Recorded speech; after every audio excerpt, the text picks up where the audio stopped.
business tips to successfully start and run your business so your business doesn't run you.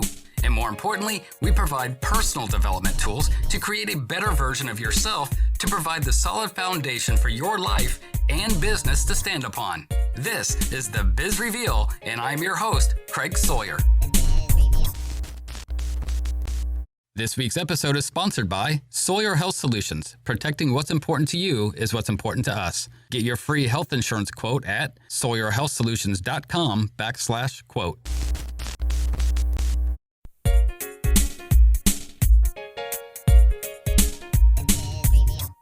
With a wealth of experience in content marketing and search engine optimization, Liam Carnahan takes a no-nonsense approach and frequently shares personal insights and advice. He has been honored as a speaker at various events, including AdTech and the Digital Marketing Summit in Sydney, Australia. Master the enigma of effective SEO strategies and learn to write informative and entertaining content to engage your target audience. After the show, learn more at www.inkwellcontent.com. This is the Biz Reveal Podcast with this week's guest, Liam Carnahan.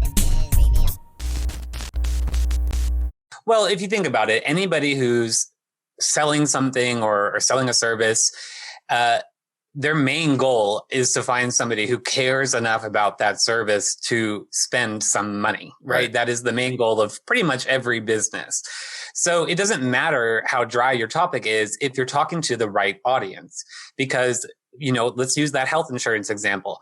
There's somebody out there who is, having a really hard time because they don't understand health insurance. They don't know what premium means. They've never had to have health insurance before because their parents, took care of that, or their employer, whatever it may be. That person is in an active caring space, right? They are actively looking for information to solve their problems.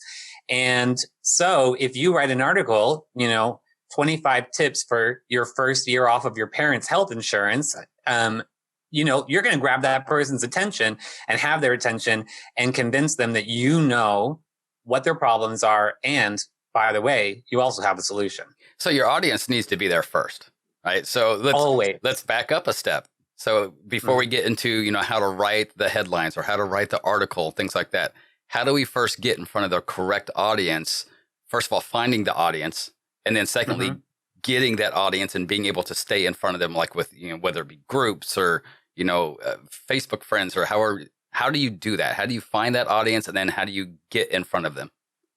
Yeah. So I would say before you can even find your audience, you have to understand your audience really on a deep level. And it's amazing to me how many businesses I've encountered who have a vague understanding of who their audience is. That's when I work with a client, I usually start out, if I'm creating a content strategy for them, I start out, with a 2-hour interview, and probably half of that time we're talking about their audience. And I'm asking them questions like, what does let's talk about your ideal audience. What are they doing, laying awake at night? What are they worrying about? And that's a question that a lot of people don't go that route when they're thinking about their audience. They go the route of, okay, they're this age group, they're this gender, they have this, that stuff is important. You need to know that stuff, but you have to go that deeper level, thinking about what are the problems and the needs of your ideal audience. That's really what I mean when I say you have to understand your audience. And then when you do that, the next question you have to ask is, okay, so where are they going to find this solution right now? If you're a small business, one answer is probably your competitors. So go and see what your competitors are doing. How are they connecting with this audience? Where are they publishing content, or what kind of stuff are they posting on social media, or what groups are they part of on Facebook? Nothing wrong with spying on your competitors. Of course. And once you understand your audience truly at that deeper level, just put yourself in their shoes. I do a lot of SEO content creation. That means a lot of keyword research. For me, keyword research, it looks like me sitting down and pretending that I am whoever my client's ideal audience is, and just Googling as many things as I can think of that those people might Google, and then find out, which ones actually have volume. And then suddenly I understand, okay, this is what my audience is worrying about. And this is what I need to say to them to make them understand who I am and what I'm doing.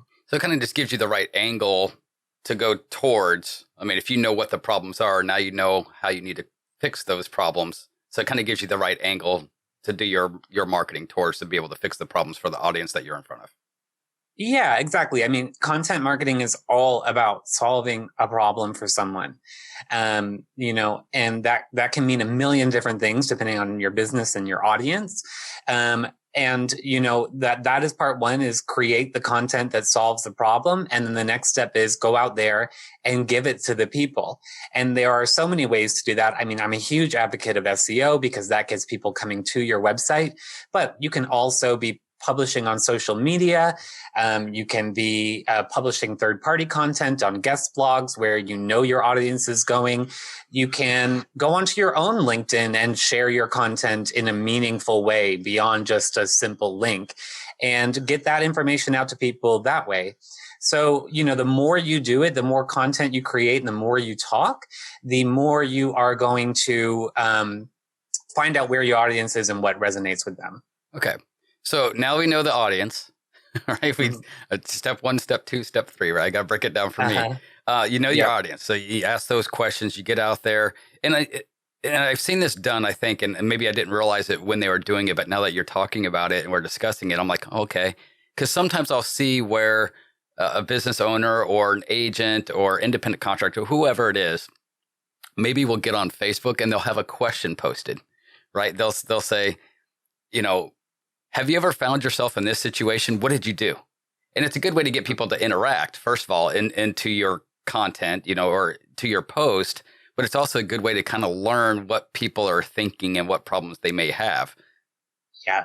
Yeah. I used LinkedIn personally as like a testing ground, right? For the nice thing about, LinkedIn or social media is there's really no loss if something flops, right? Like if you write, spend a half an hour writing a LinkedIn post, that's a half an hour of your day. It may blow up, it may not. And if it doesn't, okay, that really didn't resonate with my audience. But when you hit on something that really does resonate with your audience, then you're like, okay, now I've got something going on here. Same thing with if they're using, the comment sections, you can ask a question, what's your biggest pain point with X? And then take those answers and put them into a blog post or into a video or whatever it may be, because chances are, if your audience there is worrying about it, then your larger audience that you haven't reached yet is also worrying about those same things. Right. So actually, it's creating its own post for you, that the pain point post, because you're finding out straight from the source. That's pretty exactly. Cool. Exactly. I do that all the time when I'm looking for a new topic to write about. I just scroll through my LinkedIn and my Twitter account and look at what actually resonated. And then I know from the start that that's a place where, I can come from to my audience and really grab their attention. Okay, and I want to come back to the LinkedIn thing here in a few minutes, because there's a couple questions I want to ask you about the LinkedIn. Now, when you go to write that post, now that you know where the pain points are at, I know that we're a generation of headlines, right? Because everybody's scrolling through Facebook. So we learn everything about headlines. It's the clickbait thing. What's the right way to attack a headline for what your blog or what your post is about? How do you attack that? Because you want to grab that attention first to get them into the rest of it, right? Yeah, headlines are the worst. They're so hard to write, and it's like, I can spend 2 hours writing an article and another hour just adjusting the headline. Yeah. But for that reason, one thing I suggest, I do a lot of coaching with writers, and I say to them, try writing it last, including your introduction, the headline and the introduction, so the first couple paragraphs. Okay. If you're really struggling with it, just bang something out as a placeholder and then come back. Because sometimes by the time you reach the end of a post or the end of an article, you realize, oh, I actually ended up talking about something a little bit different, or going in a different, you hit on something and it comes to you later. So the headline could kind of write itself at that point once you've gotten through there. Sometimes. Okay. Yes, exactly. The other couple things I would say is keep it simple. A lot of people try really hard to be very clever. You want to be direct with digital content. People's attention spans are pretty short. Mm-hmm. And so if you are vague or don't make it clear what your article is going to do for your reader, then you are going to have a problem later on. because people aren't going to be interested in clicking on something like that. And the other thing I would say is you can test can test headlines out there. There are tools that allow you to test headlines. And there are also, you can go onto, LinkedIn and try a couple headlines on a few different posts and see what kind of tone works with people. But keep it simple, get to the point, and try it later after you've written the article. That's kind of where I would go with it. Is there like a length that works more effectively than another? Like, a 5-sentence or a 5-word headline or a 10-word headline or a 3-word headline? Is there any correlation in that, or is it kind of just depends on what the subject's about and how you put it in there?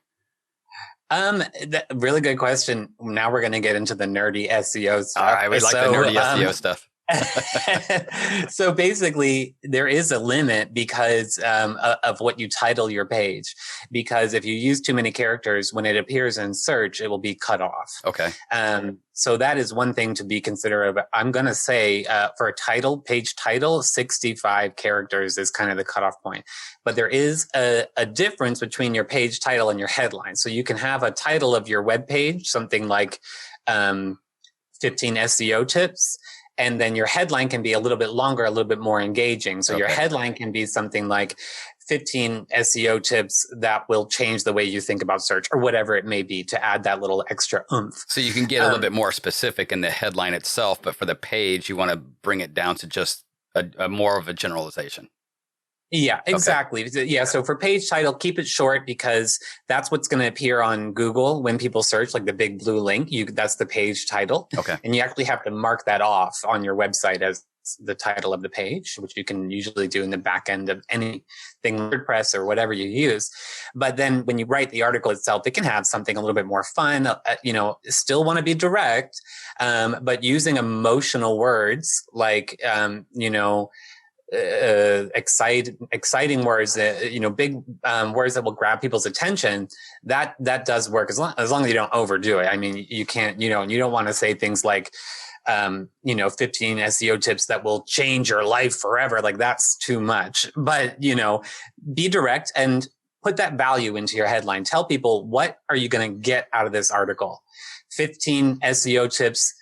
Explain so anybody can understand it. That's saying to the audience, this is tips for you because you don't understand SEO, and I'm going to break it down for you. That's what you want to communicate in the headline. And you're giving them a reason to take an action, a reason to actually click on it, like drawing them into the article that you want them to open up.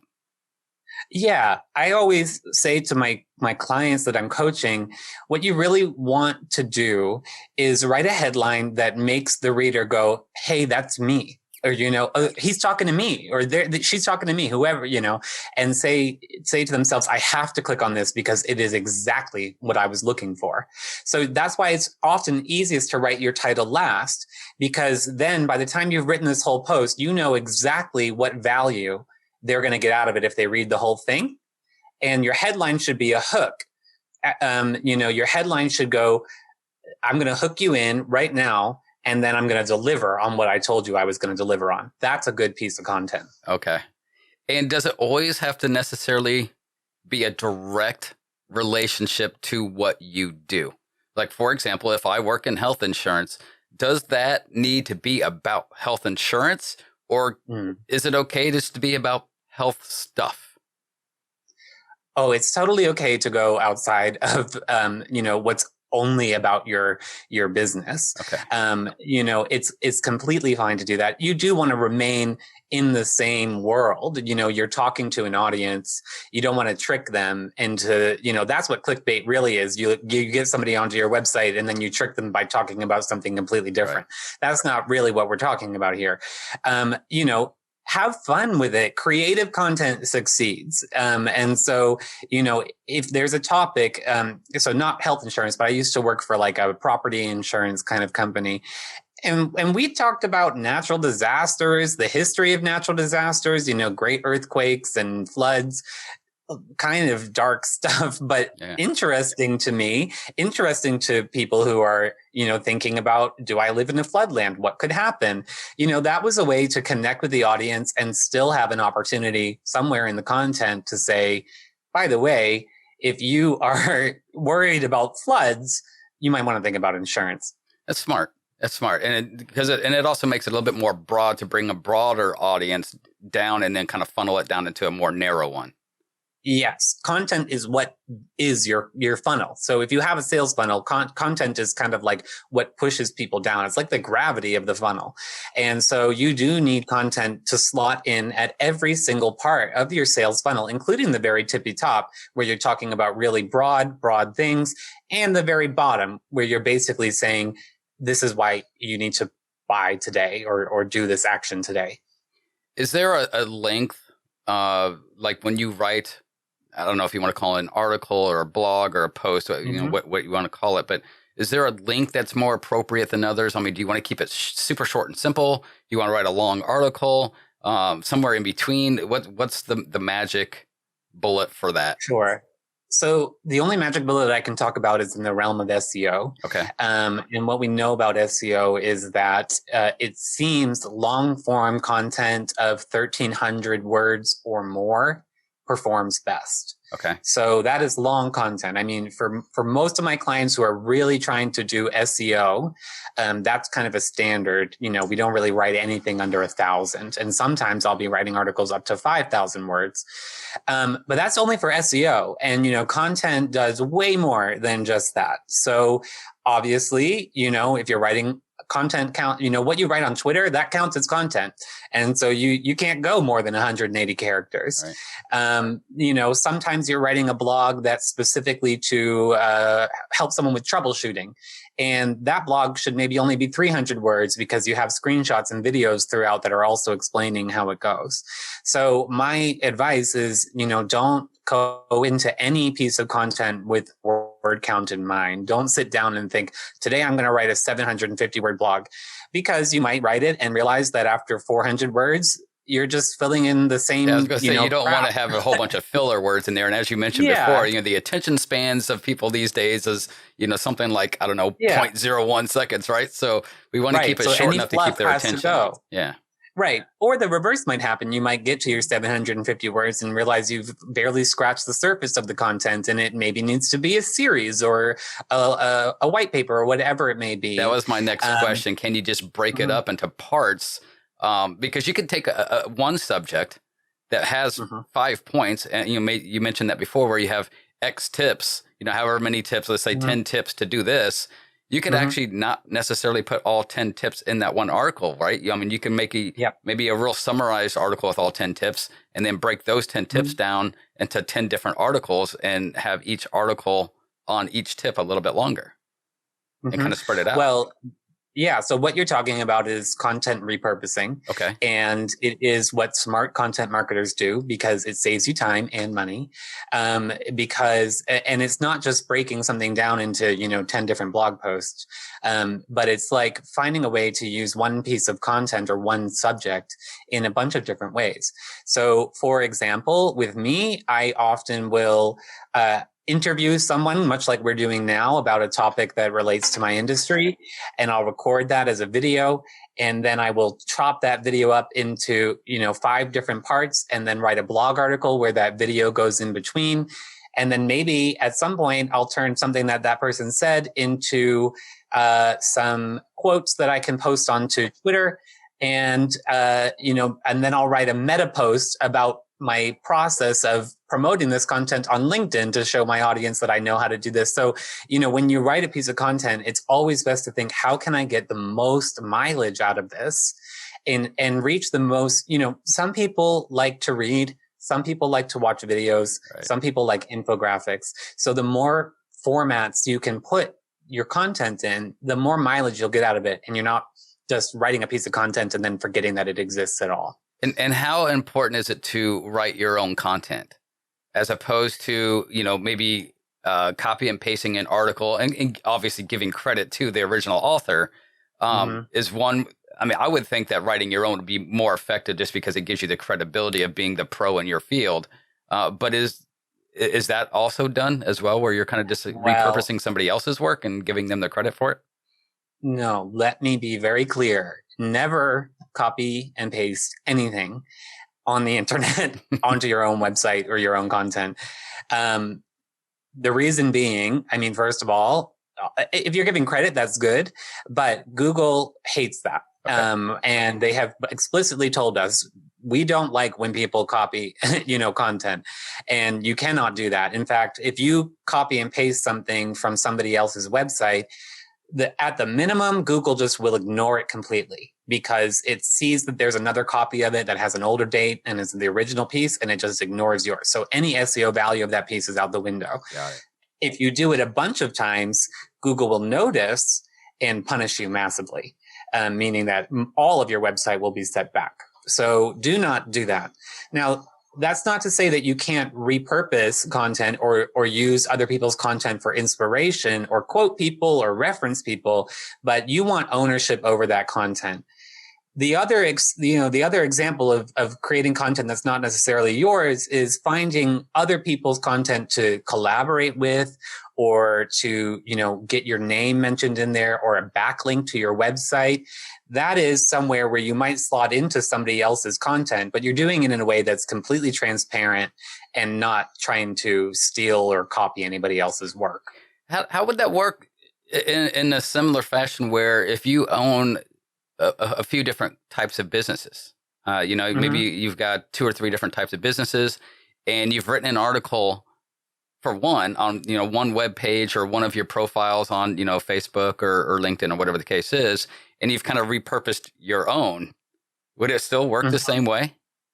Yes, okay. You can't do that. Okay. You really can't do that, because even though you are one person, Google doesn't know that. It just knows that there are 2 websites that are copying each other.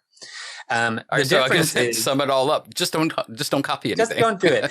With the exception of, LinkedIn and Medium, they have their own publishing platforms, and Google has actually, doesn't count those as a problem. So if you write an article on your blog, you can republish it. What I would do is publish it on your blog first and give it a few days so that Google can kind of index it or see that it's there and recognize that that's the OG copy. And then you can copy and paste it over to LinkedIn's publishing platform or Medium, and Google won't penalize you for that. And the best thing to do in that case is just put a little, message at the top. This article originally appeared on my website with a link to it so that people can find your content, on your home base. But ownership over content, that's really important, because, you want people to come to your website or your app or your social media page or whatever. And so the content that you create and own on your own website or wherever, that's really, really valuable. So you should always be doing that, even if you are getting yourself published elsewhere. Would you like to be able to customize your health insurance plan so you only pay for the benefits you need? Get your custom quote today. Go to SawyerHealthSolutions.com or call 239-677-9877. Sawyer Health Solutions. Great health coverage, affordable premiums, the perfect combination. And I'm glad you brought that up, because when people go to your website, right, because you're wanting to funnel them to a certain place to take an action, right? So mm-hmm. How important are your profiles when it comes to Facebook, when it comes to Instagram, when it comes to LinkedIn? How important are the mm-hmm. profiles to be able to use that funnel? Oh, very. Yeah, very. So, I mean, it all depends on what type of business you're running, and if you're just a single person, or if you're, trying to present yourself as a business. But if you're using social media, look, when we talk about search engine optimization, a lot of people think just Google. And I have a tendency to talk about Google because it is so massive. Right. But search engine optimization goes beyond Google. It goes to anywhere where there's a search bar. And if you start to think about places where there's a search bar, you realize it's everywhere. Twitter, Instagram, Pinterest, TikTok, they all have search functions, Spotify. So wherever you're publishing your content, you need to be optimizing it for that platform. And that means that any profile you make also needs to be optimized for that platform. So, for me, I do a lot of selling of myself as my business. And so on LinkedIn, I'm extremely clear in my headline of who I am. I have linked examples of my work right there. If you look at my profile, it's filled out to the max, because I want to be very clear on my platform where I'm talking to my own clients. This is who I am. And I want the search function of LinkedIn. When somebody goes to LinkedIn and types in content marketing expert, I want to show up. So I make sure that word appears on my profile so that, that happens. Okay. And you can overdo that too. I've learned as well that, obviously you want to have those keywords in there so you pop up. But if you overdo it where it's just obnoxious and doesn't even make sense, Google or those search engines in general can realize that as well. Yes, that is something people talk to me about a lot. And there is this kind of obsession on the concept of keywords.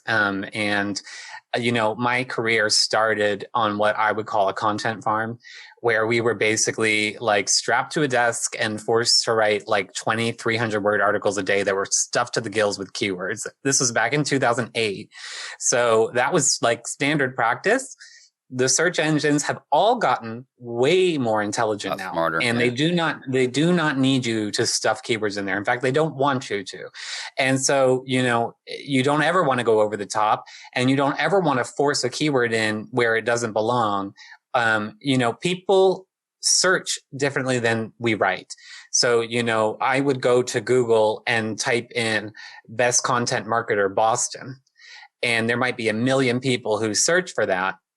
But you don't ever want to write an article called Best Content Marketing Boston, because that sounds like jibber jabber. Right. Like it doesn't make any sense.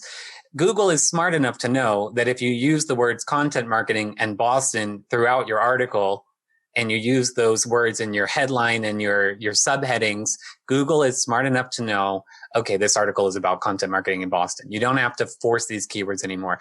There is no hard and fast rule for how many keywords you should have in an article. And that is the question I get asked most often. The answer is as much as you can without the reader noticing.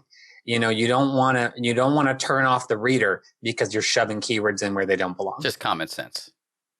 Yeah. I mean, Google wants you to write for humans. They say that like very publicly. They come out and say, write your content for humans, not machines. Right. So what you need to be doing is writing really well written, really good, well-researched, creative content. That's what Google rewards more than somebody who can fit that 15th keyword into their 400-word article. How often should you be writing articles? I mean, is this like a once a day thing, once a week? Because, I mean, each one of these things is going to take some time, right? And if it takes time away from what you actually do to make money, that can be harmful as well. I mean, obviously, we all want to get to a place to where people are coming to us, that lead generation thing, and people are coming to us rather than having to go out and get them. But you still have a job to do. You still, offer a service. You still have to do that service. You offer a product. You still have to be able to offer that product. So how often should you be writing these articles? Sure. So again, I mean, I know this is a cop-out, but it really depends on your business and where you are in your SEO journey. Okay. If you have never published a blog article and you have no content on your website, you might need to write 15 articles in a month, just so you have a library of content that can start growing. If you are someone who has a little bit of an SEO, speed going, has an audience that's already pretty nurtured, you can slow that down and focus on creating longer or more in-depth or more involved pieces of content, maybe once a month or twice a month. It really depends. But to your point, a huge problem I run into with businesses is that this is something I hear almost every time when people decide to hire me, is we have been trying to create content ourselves and it's just not working. And the reason why I hear that so often is exactly what you said. Nobody who has a full-time job has time to write content. It is a full-time job writing content.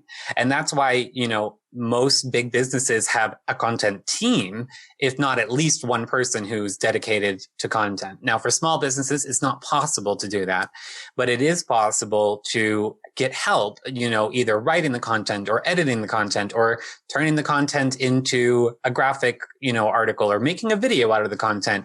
If you can outsource that to people who know what they're doing, then you can focus on your job and allow the creative, or SEO or whatever experts to create that content for you. People will even, write LinkedIn posts on your behalf under your name that you can then just copy and paste onto your LinkedIn profile in the morning and forget about it. So if you are struggling to write content and you're wondering, how does anybody have time to do this? The answer is they have someone doing it who's right. focused on it full time. So it's kind of on that note, because, once you start looking into some of these things, ironically, you get little posts on Facebook, right? That are like, hey, ding, ding, ding, ding, ding. And they're coming after you because they know that you've been searching for certain things. This is a subject that I've been looking into over the past month and a half or so, right? I'm trying to get better at that and lead generation and things like that. Now I'm starting to see some advertisements for companies that you just tell them all about yourself, all about what you do and what you're looking for and what your content should be about. And they just write it for you. It's just almost like an AI sort of thing. It's not AI, but it's kind of close to that. Mm-hmm. Do you have any experience with those types of services? Because my original take on that is going to be that it would just be really absolute crap content. But I would like to have your opinion on what you think those systems would be like. Well, of course, I don't want robots to replace me in the workforce. And I'm not really worried about it, to be honest. So do I have personal experience with them? Not too much. Okay. I know that they are out there. And I actually think some of them can probably generate some pretty decent content. You certainly can pay a human to create bad content for you. That is something that people do all the time, unfortunately. But there is a human element missing there that I think is really important. I think that, we are emotional creatures. Humans have tone and style. Every writer has their own tone and style, and every business has its own tone and style. I am skeptical whether or not robots are, AI is intelligent enough to create that. We'll see. And you still need help managing that content, responding to feedback from that content, tweaking that content. I would say also you can't go and ask a robot a question. Why did you create this piece of content, or how's it going? And, that kind of stuff would be gone. So, proceed with caution is how I would advise people into looking at that, because I think you're probably at this point in history more likely to get better bang for your buck if you just shell out the money for a really decent writer or strategist or both. And it could possibly harm you too. I mean, if it's really bad content, I think it's possible that it actually could bite you in the butt, just say, man, that guy's putting out some really bad stuff, because it is a reflection of you, because it's supposedly you writing that. So something to keep an eye on as well. Yeah. Talking about LinkedIn still, how do I use, because I mentioned the profile itself. Can you get a little bit more specific on how we can use our profiles? Like, what needs to be in a LinkedIn profile? What needs to be in your Facebook profile to use your profiles as a lead generator, to direct or funnel your potential customers where you want them to go? Sure. So it is different on LinkedIn than it is on other places like Facebook and Instagram, because on LinkedIn, it's not quite as easy to build in specific calls to action into your profile. So you can't put a big button on your LinkedIn profile that says, go here onto my website or anything like that. On Facebook and Instagram, you really can customize everything down to the buttons that people see when they're scrolling through your content. But for all of them, really the key is to make sure that your audience is able to clearly understand what it is you do and why you do it. So that means the descriptions of your content are really important. The descriptions of your profile on LinkedIn, especially your headline, is so important, because every time you comment on something or post somewhere, that headline is going to appear, including the description of who you are and what you do, not just your name. And then, on Facebook and Instagram, you want to make sure that, especially if you're a brick and mortar store, you have your office hours or your store opening hours available, and a map updated, on Facebook and in your Google local page. You want to make sure if you have a link in your Instagram bio that the link is, goes to the right landing page and not just your homepage, and you update it when you're talking about something different.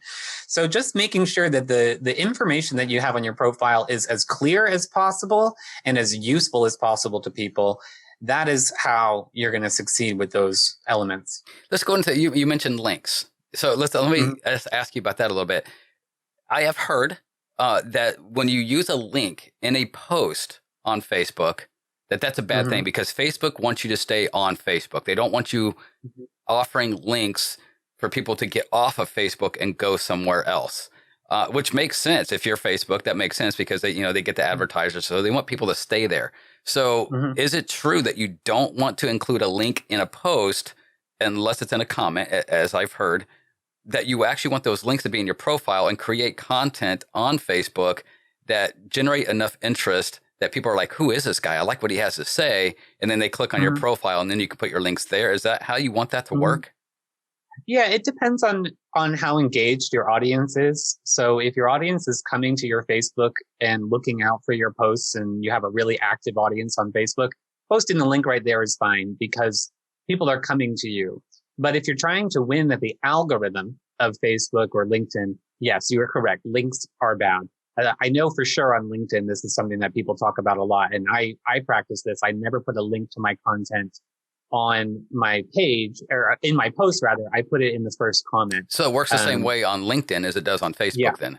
Yes, it does. And, and this is why you see people writing more long form content on LinkedIn and Facebook too.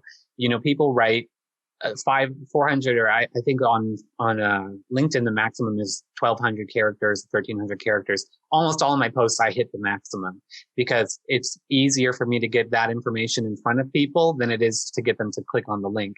If you can get them in the post to be really interested in what you're saying, and then you at the very bottom say, by the way, this is a full post available on my website, link below, then they'll click there on their own. And you can, and you put that in the comment section.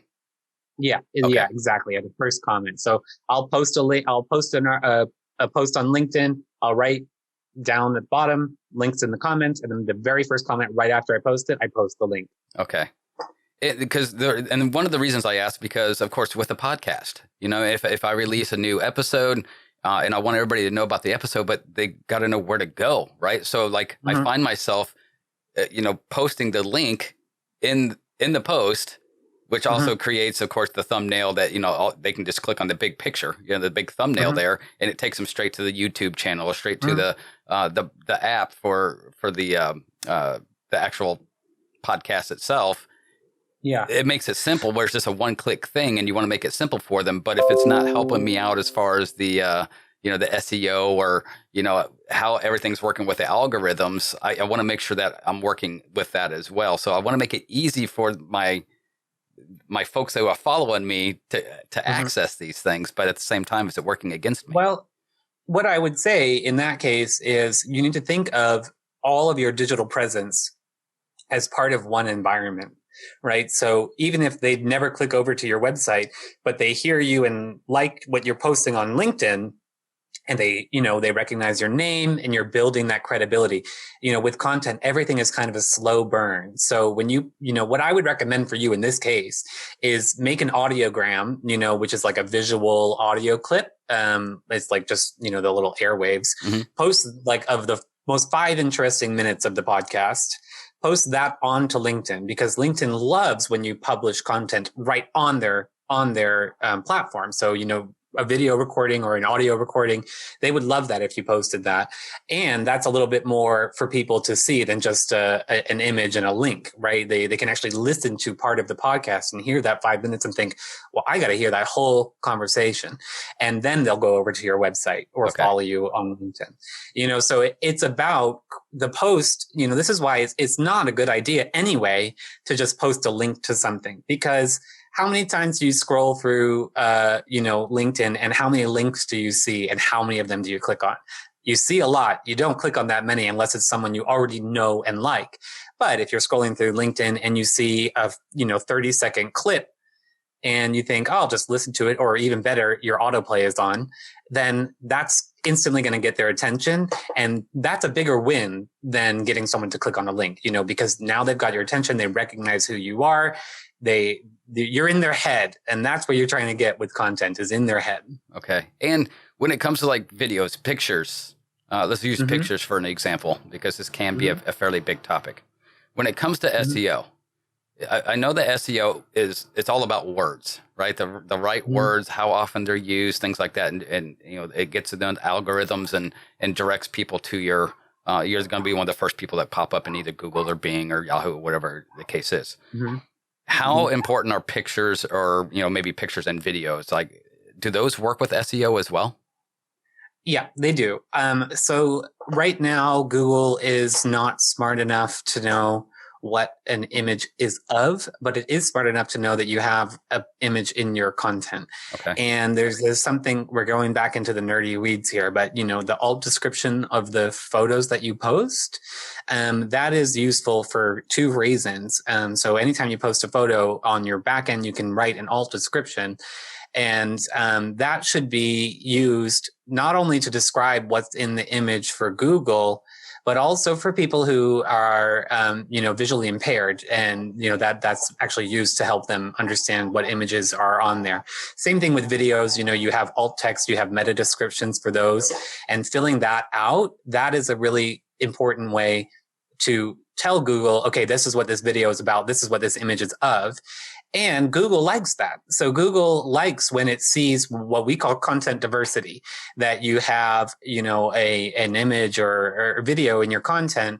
It loves that. And that's actually something that I do when I'm helping a client create a piece of content that they want to rank on the first page of Google.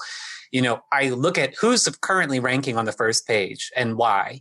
And if I look at all of these examples and I realize that none of them have any images in their articles, then I am going to say, well, this is one way that we could get a leg up on them, is if we write an article with images or video. Thirdly, people like it. There's nothing that is a bigger turnoff to your readers than a wall of text. Right. Somebody who gets in there and it's just paragraph after paragraph. No, people like images. They like video. They like clips. They like quotes. We're visual animals. We like to see things. It's attention, and it breaks up your content. The way you structure your content is so important. You have to break it up using subheaders and images and bullet points and all of that to make it actually engaging, because otherwise people are going to fly away from your content faster than anything else. So we've talked a lot about what to do. Mm-hmm. What do we not do? When it comes to SEO, what are the biggest mistakes people make that you want to stay away from? Like, this is the kryptonite. You don't want to do this. Okay. How long do we have? I actually just wrote a blog about this called 9 Ways to Ruin Your Content Marketing. It's on my website now. So this is really fresh in my mind because it's a very sarcastic article about things that I hate that people do. For me, the biggest one is you have a set it and forget it attitude about your content. So you're like, you spend all this time writing this good blog article and you publish it, and then you're like, I'm done. And you never promote it. You never send it out to your email list. You never post about it on Facebook. And worst of all, you never come back to it to update it. There's this thing called content decay, which is that over time, content degrades. And that is because Google rewards fresh content. So you might have an article that's like bringing in so much traffic, and then a year later, you're like, where'd all my traffic go? But you've never gone back to that article to update it with fresh content and new images or new information. And here's a secret, if you update it's not really a secret, but if you update a piece of content and change about 30 or 40% of it, or add about 30 or 40% more to it, you can republish it with a new date, and Google will look at it like a fresh piece of content, and you'll get that traffic back. Now, should you label it as being updated at that point? Like, hey, new update, or, whatever the case is? Yeah, certainly you can. You don't have to, but if you think it would be worthwhile for the reader to know, hey, this was updated in March 2021, that is something you can say at the top of the article. But really what you need to do is just update it enough so that it really is fresh content. And then Google looks at the date of your content. That's why it's so important to always put the date on your articles. You should have that setting on your back end. And Google looks at that and says, fresh content, I'm going to reward that content. So, don't just write content and then think that you're done when you hit publish. Okay. For small businesses, you need to take a hard look at where your content bottlenecks are. So have been more than one time when I've worked with a client, we've created all this wonderful content. They were super excited about it, and it never saw the light of day because their CEO didn't like it or their legal team didn't like it. And, certainly you need to take let me take that back. You do not need to take everyone's opinion in on your content. That should be the job of your marketing team, your content person, if you have one. And, as long as they're writing with your strategy in mind, so much good content doesn't make it out there because somebody's ego gets in the way or legality. Obviously take legality into consideration, but approval processes are the death of a good content strategy. Gotcha. So you want to make sure you streamline those processes and are really, not allowing things to get in the way. Perfect. One more. Give me one more. Please make your content pretty. If your content is, you expand the text that goes to the width of the page and your font is 0.2 and it's Courier and, you've got a bright orange square that you forgot to delete off the back of your, these kind of things. I mean, it's not just mean to your readers to do that, but it's also going to be mean to your strategy because even if it's the best piece of content, if it's ugly, nobody's going to read it and there's no point in posting it. So